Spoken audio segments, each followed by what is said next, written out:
Hello, this is Dr. Terry Roberts from the Florence Symphony Orchestra. I'm here today with Dr. Brandon Goff, composer, professor at Francis Marion University. We're in the Francis Marion University recording studio today, and we're going to talk with him shortly about his piece that he wrote for the Florence Symphony Orchestra, and it's called Fanfare for Today. I thought that'd be an appropriate piece to start our season with. So tell us a bit about the piece. I know it's been a while since you wrote it, about 10 years almost. Yeah, it has been, yes.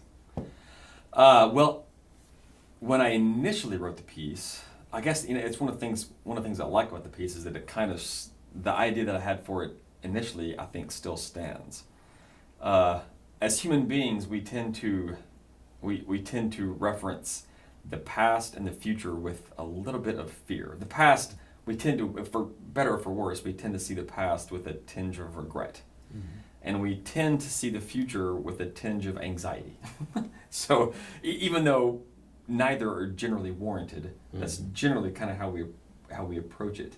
And so I wanted to write a fanfare, not for tomorrow, not for yesterday, but a fanfare for that given moment. Right. Because that given moment's the one thing we're guaranteed to have. We have that one moment. And so it was really kind of a celebration of that day. And for me, I mean, if you can recall, I had really just moved here from Tennessee, so it was fresh for me. Yeah. And so clearly, you got to see your first hurricane and everything. Actually, the first thing I experienced was an earthquake. Well, earthquake. That's right. My third day here, we had that random earthquake, which rattled the brand new Performing Arts Center downtown. Yeah. But I remember, for me, it was, of course, I had this lineage of Tennessee past that wasn't regretful, but it was a big transition in my life. Sure. And the future was relatively unknown. I didn't know if I was going to be here for a year or if I was going to be here for 10 years and was going to be hearing this piece again in 10 years after a pandemic.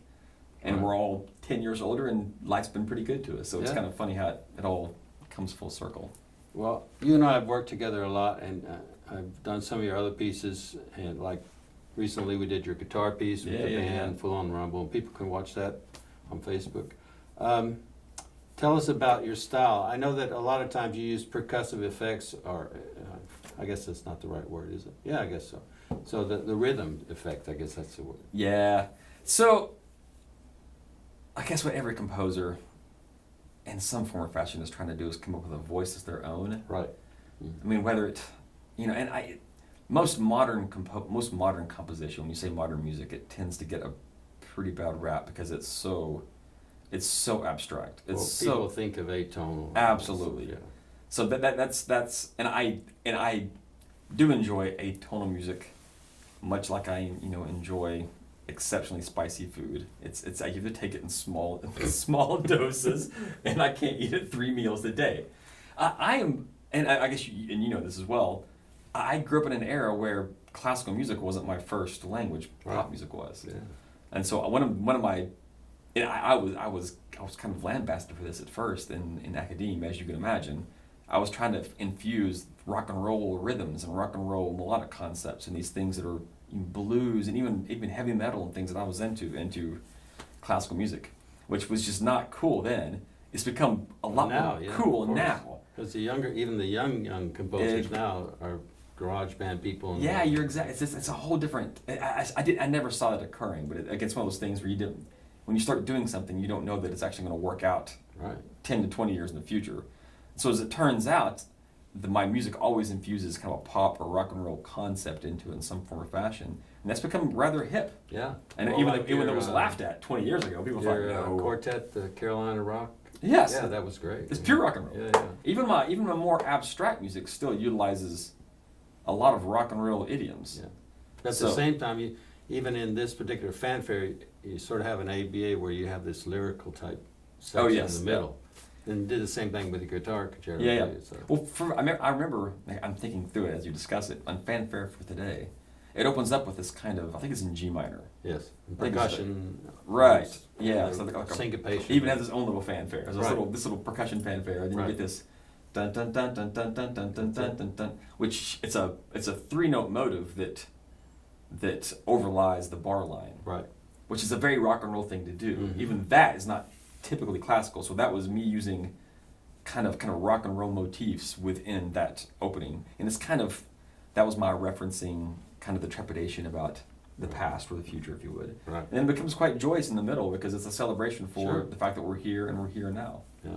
Well, it was funny Yeah. because you did it in a relatively short amount of time too, as I recall. Oh yeah, I When remember. you first got here, yeah, and you asked me if I'd like a fanfare. I said, Yeah. sure, you know, why Yeah. not? That'd be great.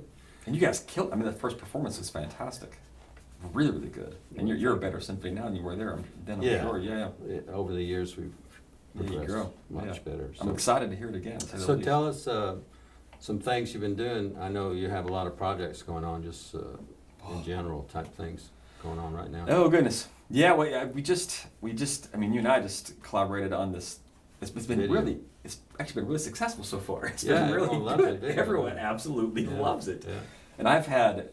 It's that electric guitar concerto, and with this beautiful, this really cool, the video wall of the concert band behind it. Yeah. I don't know if anybody on the maybe watching this would care to hear this, but between Oh, you and sure. me, it's fascinating that I've had I think 10 different band directors write me and say, "Hey, how did you get how was Dr. Roberts able to keep the Sync up keep with the it. sync together with the guys playing live?"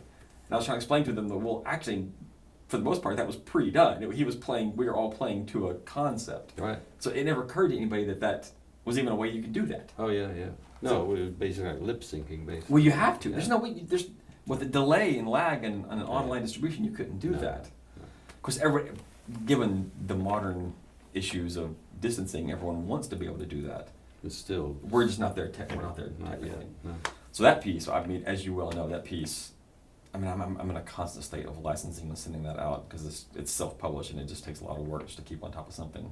It's a bit in demand. But it's become very like worldwide success. Oh yeah. It during the pandemic, it premiered in New Zealand, and it was the first time it was performed with a female on lead guitar, Cool. which was it was crazy exciting for me to see that. It was really really cool.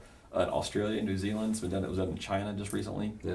It's always being done in Europe and in throughout the States quite a bit. Mhm. So it's nice. It's fun to see it kind of spread around. It's kind Sure. of cool. Sure. Places I've not been, seeing people. Oh, yeah. That's always exciting. I absolutely love it. Well, I know you have a lot going on also here at Francis Marion. We collaborate a lot and Yeah. with the students and stuff. We have a big class this year. It's a big crowd. and it's a real big crowd. We're keeping busy, that's for sure. So. Man, yeah, it's taxing. It's great. That's a good problem to have. Sure. I'll take that over Yeah. scrapping for students. Anyway, I just wanted people to maybe get an idea of what you're doing and what your motivation was or Yeah.